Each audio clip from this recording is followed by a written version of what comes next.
Have you ever wanted to tie a Barr's graphic emerger? Well, today I'm going to show you my version of one that works exceptionally well here on the Tuckasegee River shed and the surrounding waters. Everybody, I'm Big Messer Branch Outdoors, and here in my Norvise Fly Tying System I have a Barr's emerger.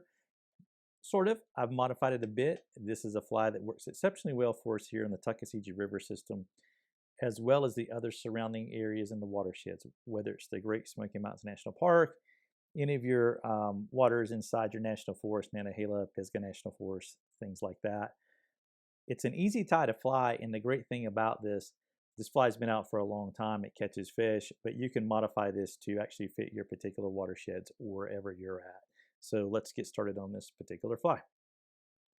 The hook I'm using today is going to be a size 16 scud hook, and I'm going to put that here in my Norvise Fly Tying System. And you may notice I'm actually not using the fine point jaws. I'm still going to use the standard jaws. And the thread today is going to be some Nano Silk Semperfli in black. Certainly could use olive if you would like, but I'm just going to use black because it's here handy close by. So I'm going to get a thread base started on the hook. This thread is slick, so I'm going to run this down the hook and I'm going to bring it right back up. Got that locked in place. And the one thing with Nano Silk is if you try to use your scissors typical cutting motion, sometimes it won't cut. But if you kind of come in and use it like a knife, just use that edge, that Nano Silk will cut away for you, which is beautiful. So for the tail, I think the original pattern used some dark fibers. It could be off a hackle, anything like that. The great news is we're going to trim the tail so the tips don't have to line up. I have a pheasant tail close by, and as you know, on a pheasant tail, sometimes you have a side with longer feathers and the ones with shorter feathers. I like to use the barbules that I wouldn't be able to use on another fly, so I'm going to pull some of those off there right quick. Got a bundle of those. I'm just going to square up the tips here for me just so it's a little bit easier for me to grab, and I'm going to get this tied in, give my thread a quick spin counterclockwise, which will cause that thread to jump backwards, which you saw. And I'm just going to walk my thread down the hook shank, down the bend of the hook, until I get down to this particular area right in there. And the cool thing is we're going to just use our fingers. We're going to come in here like so, hold it, trim it off. That's all there is to it. One of the easiest tails you'll ever tie in on a nymph because it doesn't, the tips don't have to line up on it. So the next material that I'm going to use today is going to be some olive Spectra blend dubbing. Use light olive, dark olive, vary the colors. And there's times I'll use a light olive. The light olive is a little bit more effective than the dark, but for today's tutorial, I'm going to be using some dark olive. And I'm going to actually dub this onto the Nano Silk traditional style here. I'm not going to use the rotating feature of the vise in this case, but we are when I make the body there. So just get that dubbed on there, get you a nice little dubbing noodle. You can always add some to it. I'm going to rotate my vise so I can see this underside here, which is awesome. And that allows me to kind of position this till I get a better vantage point. And that's one thing that's pretty cool about this Norvise system is that you can use it so many different ways. Just a little bit more dubbing, and then we'll be on to our next material. Thank you folks for chiming in and liking and subscribing. And if you haven't subscribed, we'd love to have you join the Messer Branch Outdoors family. We'll put a little half inch in there, just like that.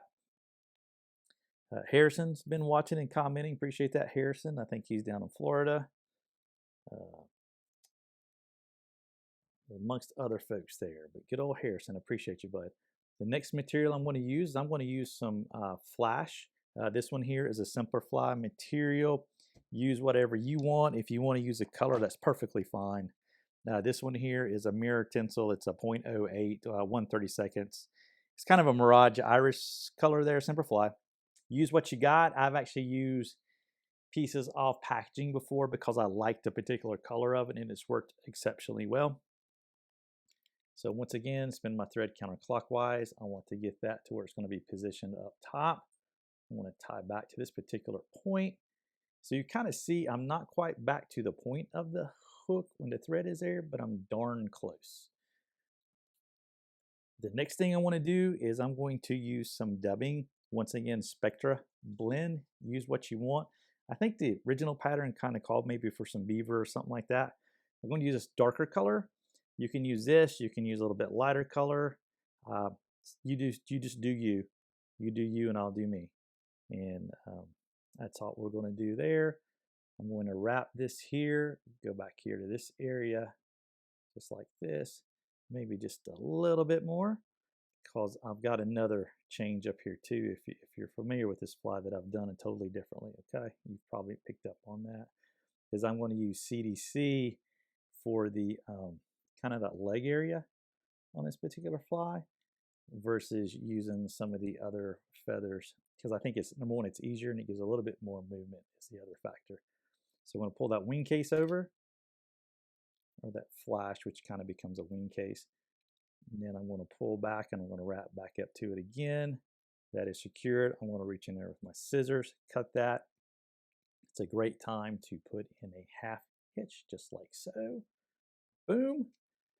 Don't forget, be at the Atlanta, the fly fishing show this weekend, which is February 2nd, 3rd, and 4th at the Gas South Arena. Stop by and see me there at the Norvise booth. Love to see you. Love to talk to you there for a little bit. And definitely, if you've not tied on a Norvise, be a great time for you to come and try one of those guys out. Give it a test spin for sure. Going to create a dubbing loop here. Get that captured, just like that. Put in a half hitch. I want to get my thread over here out of the way. And all I'm using here is a CDC feather in olive because I think it matches well. You can do what you want. It's not going to take a whole lot either of those barbules. Come in here with my tool. I've got that captured in my tool right there. So I want to trim these stems off here. I don't need it to be too terribly long. So I want to have about that amount. We don't have to go crazy with it. And I'm going to get my dubbing loop spinner here. I'm going to use the shmin, however you say that fancy word. I literally can't say it. I'm going to get in here and get it captured.